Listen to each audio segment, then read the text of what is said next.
Good morning. At least it's morning where I am. I know that we have a global audience and we get people from all over the globe. As usual, if you'll introduce yourself and where you're from, I'll be checking in later. I'm really excited to share today's LinkedIn Live office hours because it's something that I'm talking about in a chapter of my new book that's coming out, From Conflict to Courage. So today, the topic is strategies to increase self regulation. It seems like if there was ever a time to work on self regulation, it's right now. We've had a lot of conflict, a lot of turmoil in our world, and that affects our personal lives because we collectively feel the conflict and the anger. So my belief is that if we can work personally on ourselves, we contribute to the whole as well. I'm starting to see a few people come on, so I just want to say hi there to you, Tariq, and hi to all of you that are coming on from different parts of the world. So today it's about strategies to increase self-regulation. So I want to start by saying this: you're not at the mercy of your rage, your anger, your resentment. You don't have to stay on that hamster wheel of regret and repeat. I know that I've been on that hamster wheel before, and it's a horrible feeling because you keep thinking that you're going to get better, and then you still give in to those urges whenever you're angry or whether you're posting that hateful email. And we as leaders have to learn how to control ourselves. And this isn't about suppression, but this lesson today is about overcoming your emotional triggers with a couple of practices that I'm talking about in the book. And so what I know is that, and I've worked with a lot of people who came to me originally saying, I have an anger problem. And I said, anger is not a problem. It's really probably an awareness issue. And it's about reprogramming because I know this strong emotions can derail even the most stable leader. And if you think about what's going on in our world today, we've had COVID, we've all been in that world and that uncertainty. The rapid pace of technology, trying to keep up. I don't know about you, but I drop balls now, and I used to never drop balls. And I don't know if it's just age or if it's technology, but you've got a phone, you've got a cell phone, you've got faxes, texts, direct messages. It's really hard to keep up. And so that can create a lot of internal pressure. Russia and Ukraine, what's going on there is just devastating to all of us. The aging population. I mean, I'm taking care of an elderly mother. She's on hospice now. That creates a lot of emotional turmoil for me. The healthcare that we're all worried about. Are we going to get to keep it? How's it going to change? Any kind of personal crisis. So, any of these things that are going on, these circumstances can contribute to feeling unstable. And then before long, we're reacting and we're not our best selves. I'm going to check in really quickly and just say hi. I see Larry. Hi there. Hi, Onkar. Someone I talked to quite a bit. Larry, a good friend of mine. Hi, Larry, another leadership coach. My good friend Cheryl Marino. And yes, Cheryl, this will be recorded and it'll be back on LinkedIn. So just you've signed up for it, so you should be able to see it. And then Elizabeth, thank you so much, all of you, for joining me. So let's talk about some strategies, what it is, how it happens, and why learning to self regulate really matters. So, self regulation is the ability to overcome triggers so that you're making conscious decisions using your prefrontal cortex, this part of your brain, your executive brain, instead of getting triggered into unhealthy responses. Now, I have some examples so to give you some context because we're all guilty of this. I mean, I've written a book on it and I still have challenges. I think it's an ongoing journey of growth. And I remind myself that I'm not here to be perfect and to showcase perfection. I'm here to be in the boat with everyone else and to lead by example and by my own learning, understanding, and trial and error. So think about a time that you've sent a harsh email or you've gotten one with all caps, maybe a rough tone. Sometimes we do that and we don't realize we're doing that because we're in a hurry. But that's really a lack of self-regulation because we're not thinking how someone else is going to receive it. Telling someone off, really being harsh and just saying, well, I'm just trying to tell the truth. And we often use truth as a way to justify some of our anger and we don't realize we're doing it. abruptly ending a relationship without considering this much, much, much bigger picture, much bigger outcome. We get so comfortable in that gap that we're not able to work through it. I know I've certainly done that. I haven't done that for a long time, but it's something that I really never want to do again. I want to always consider that everything is so circular. Firing an employee because you've just had it and you haven't had a real conversation where there's an understanding about where that conflict is. Maybe you feel like you have, but a lot of times, if someone's surprised, there's something that's been missing. So let's talk about how it happens. And then I'm going to check in again and see who's here. Thank you all for posting. I'll be checking to see if there's questions as well. Okay, so this is how it happens. When you have a strong urge to react, it's because your emotional brain hijacks your thinking brain. So you got to think of it in simple terms in order to really get this, because none of us are neuroscientists, right? And if I have one on here, maybe I can interview you sometime and bring it all down to earth for all of us. But this is the way I understand it. I think of it as having two brains, so to speak. You have this amygdala in your limbic system, which is where all of your emotions are. And so when that gets triggered, it triggers a fight or flight response. And then there's this buildup of energy. And because of this buildup of energy, you tell yourself some things, you make up a story, you have a perception, you have an intuition, and you believe that what you're thinking is right. And then you need to release that buildup, and then you do it without thinking. And a lot of times, what triggers us is our past programming. It's very deep from the years of 0 to 8 years old. We don't have the ability to really process thoughts and feelings, and we just believe whatever those people in authority teach us. I heard something lately that I thought was brilliant, and it was this: if it's hysterical, it's historical. If it's hysterical, it's historical. So whether that's you're scared to death of public speaking because someone made fun of you when you were a child, or whether that's when someone interrupts you, you feel completely disrespected and you fly off the handle. If something really, really triggers you, there's probably some past intertwined. The executive function of your brain shuts down and you make poor decisions, and then you're at the mercy of your feelings and your emotions. So, here in a minute, I'm going to talk about two strategies, but I'm going to just check in real quick. Hi, Emily. Great to have you. Quinn, one of my biggest supporters. Yes, overcoming the lizard brain. It's a never ending battle. And nobody is above all this. And if you think you are, you're probably suppressing. I'm not above it. Matt, hi, Matt from North Carolina. Hi, Dogan. And someone from India, Kritaka. Some people, it just says LinkedIn user, so I'm not sure why, but Gilberto, thank you all for joining today. So let's go back and let's talk about the two strategies. So the two strategies that I'm going to give you, and I always try to bring a little PowerPoint slide because I think the visuals can help, especially on these live streams. So the two strategies I'm going to talk about is emotional integrity and cognitive restructuring. And so I want to say that I'm really excited, and no one knows this yet, so you're the first to know. I just got some promotional copies of my book, and it won't be out until May 3rd, but it is available for pre-order. And if you pre-order, it means you're going to get it May 3rd. It's going to get delivered. So I'm so excited that this is chapter 4. So you're getting a chunk of what's in chapter 4. The chapter is called Emotional Integrity. Anger is not the truth. Now, when I had people reading the book, they said, well, anger is the truth. If you feel angry, you feel anger. What I mean by that is it's not the truth as you know it, but it's the fuel to get you to take action. It's the fuel to get you there. So anger is something to be aware of. It's something that happens and you have a right to feel how you feel. But when we believe everything we think and we're angry and we say they did that on purpose or that is not fair, we don't have all the facts sometimes and we think it's the truth and we think what we do is justified and then only to have regrets later. I know I simply have had a fast trigger on certain things before.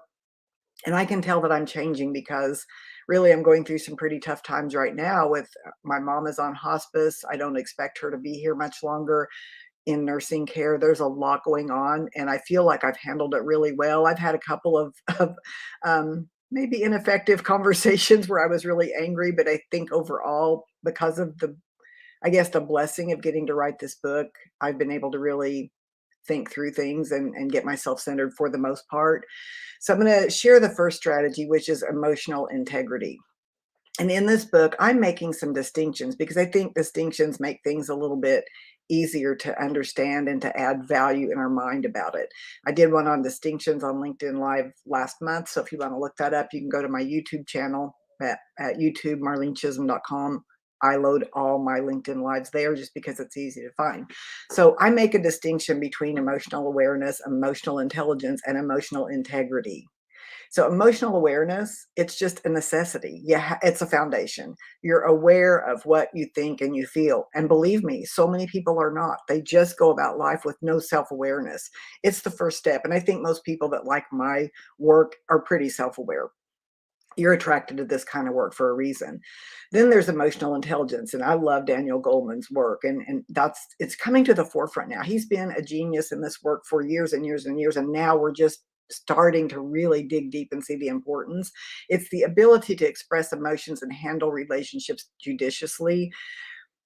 And I make a statement of emotional integrity, making a little tiny distinction that emotional integrity, because you can still be aware and you can express and you can handle relationships. But emotional integrity is taking full responsibility for what's going on inside you and letting others know what's going on.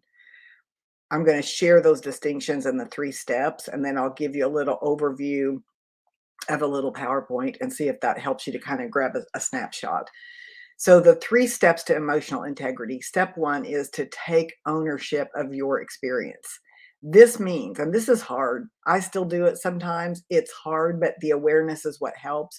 You can't blame someone else for your anger, resentment, or rage. Now, I don't believe that we live just inside this box where nothing affects us.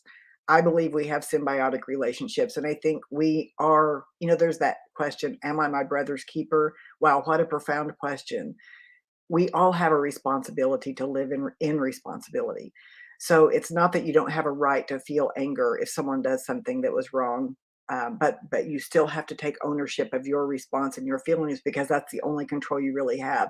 So in contrast, you take responsibility instead of saying, "Well, because of you," and then going out and getting social proof. Yeah, one of the people here says, so hard," and I see someone from Vietnam. Hi there. Don't know how to pronounce your name, but so glad you're here.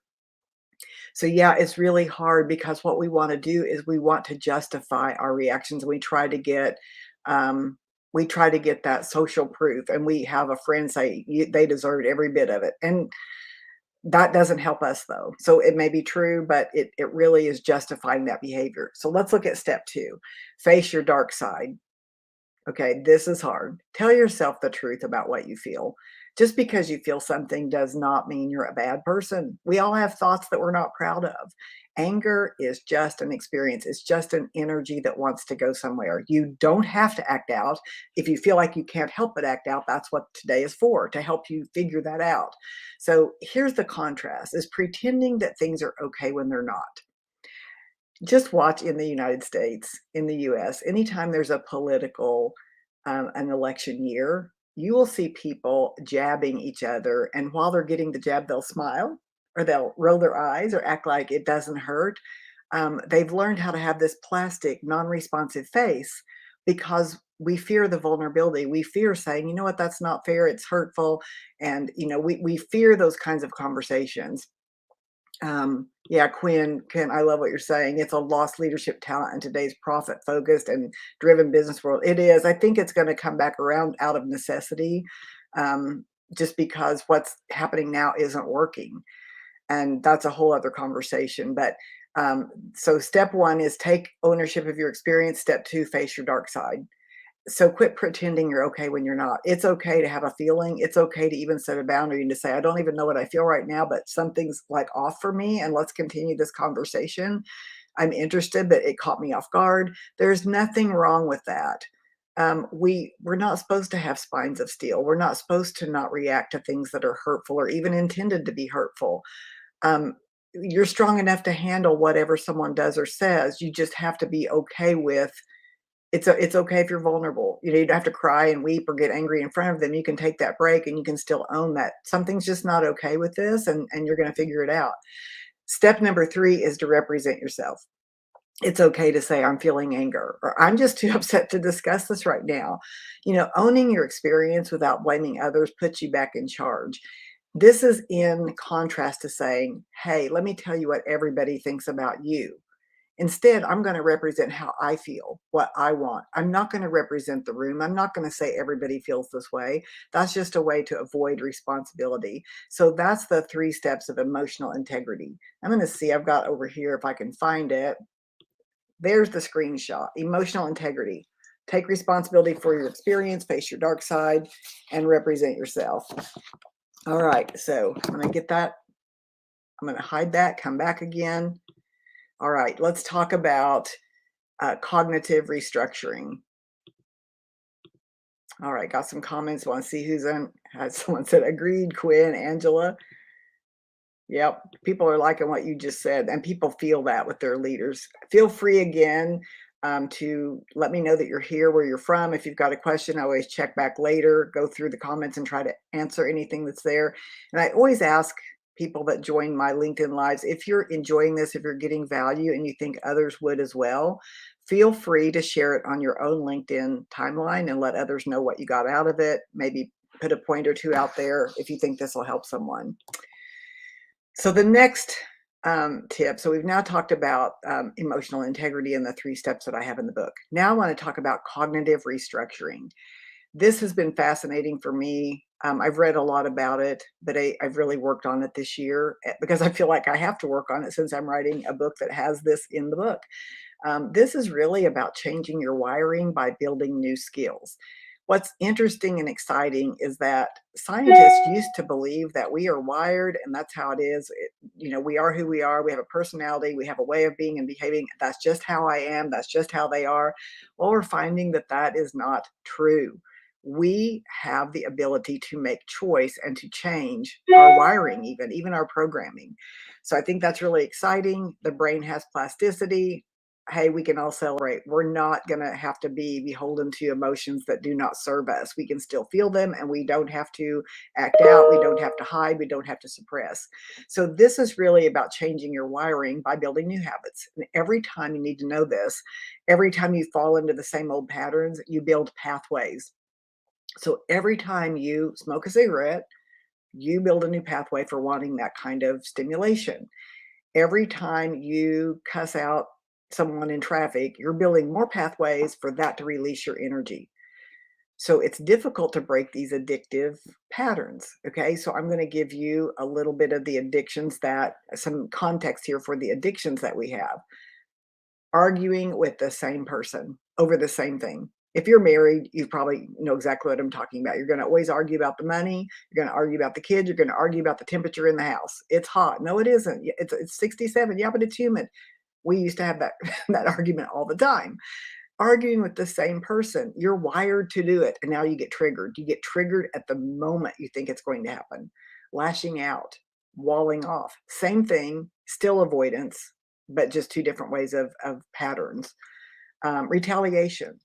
Someone that I love to study, Dr. Joe Dispenza, says that I love this. He says, we use our boss to fuel our need for resentment, and we use our spouse to fuel our need for drama, and we use our friends to fuel our need for competition or jealousy. So emotions are addictive. And whatever we get used to feeling through the chemicals that come through our body, whether that's intense rage or intense envy, whatever that is, you're going to find someone to fuel that. Just know that we're addicted to the chemicals we get from that trigger. I think that is fascinating. So we need to release the energy and we do what we need to do to feel that immediate release that feels so good in the moment.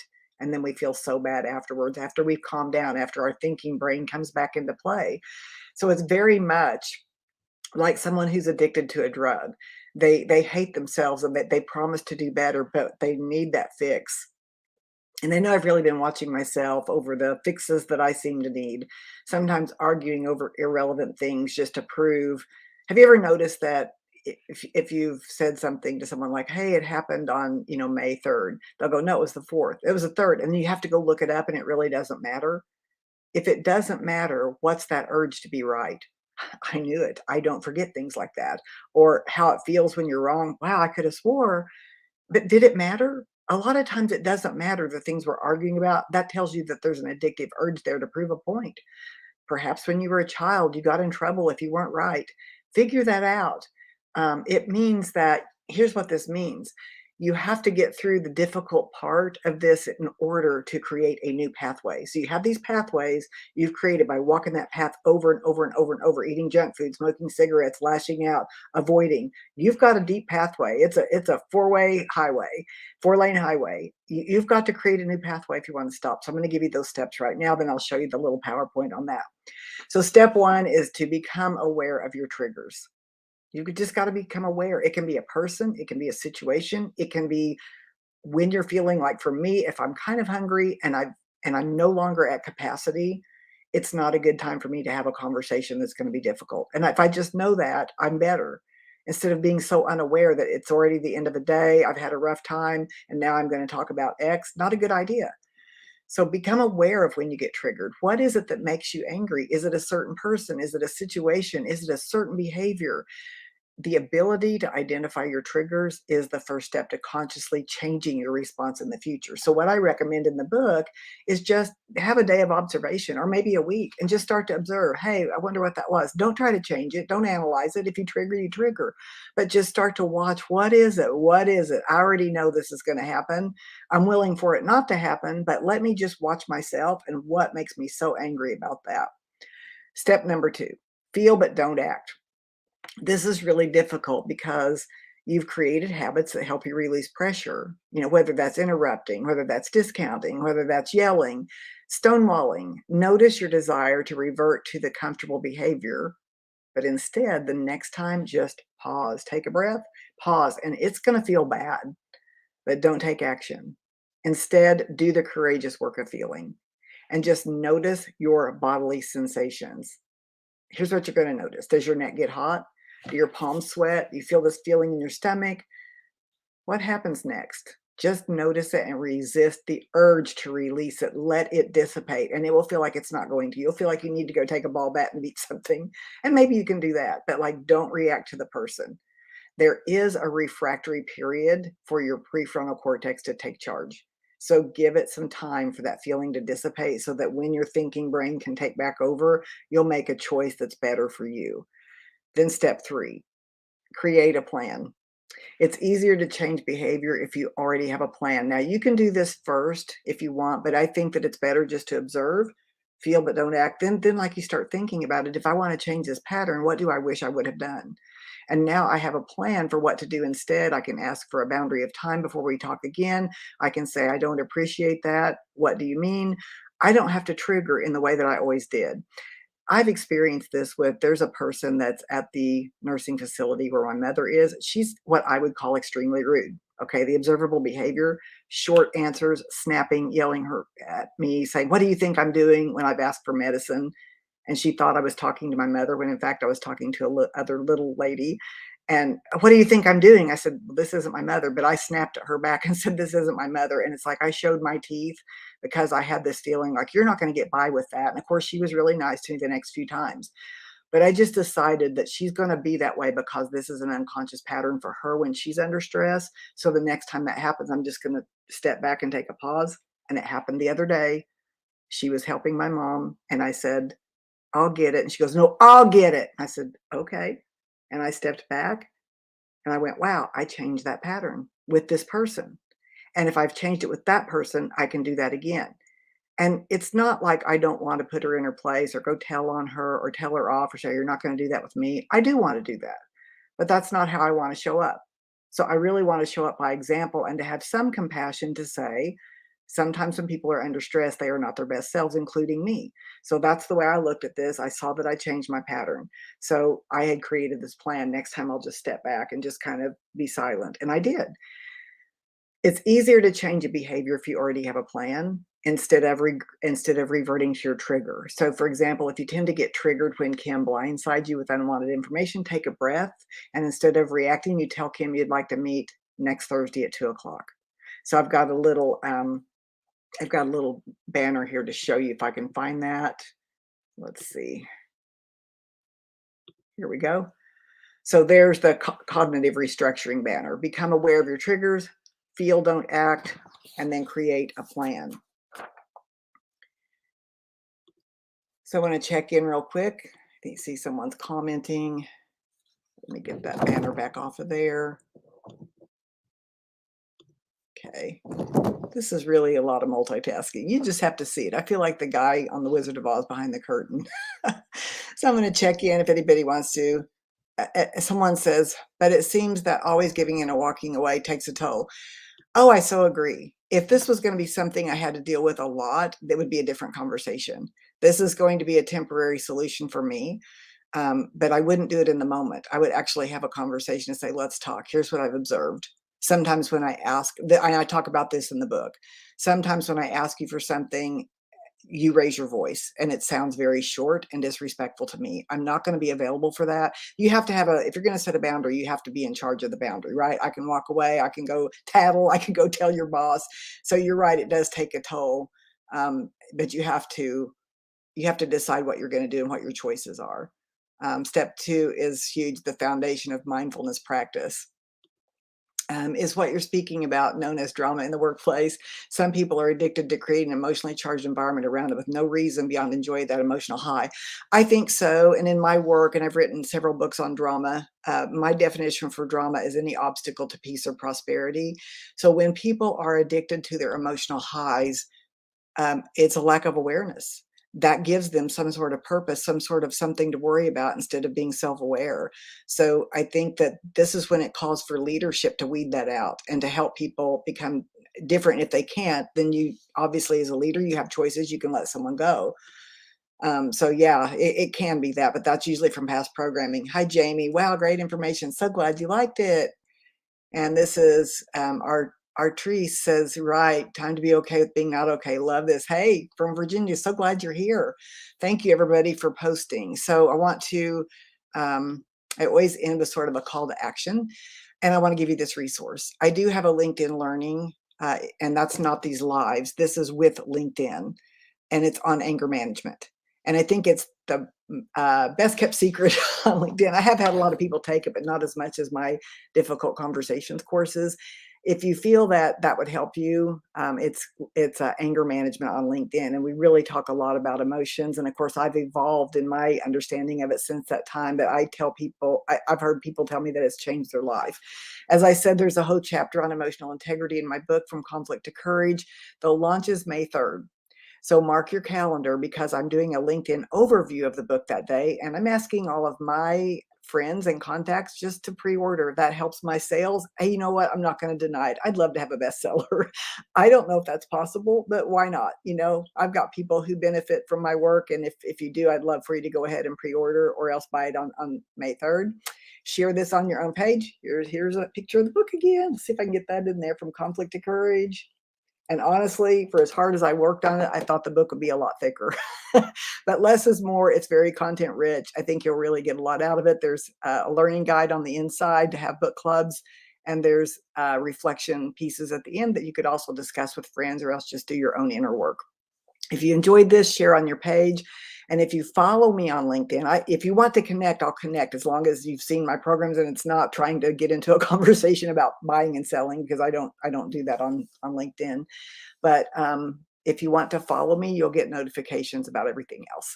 So thank you so much. So glad you joined. I know this was fast, it was tight, but I appreciate you being here. I'll just say bye to some people as I see who's coming through.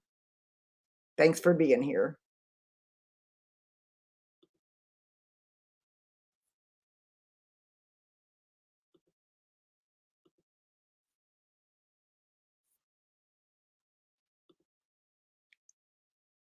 Thanks, Sharon.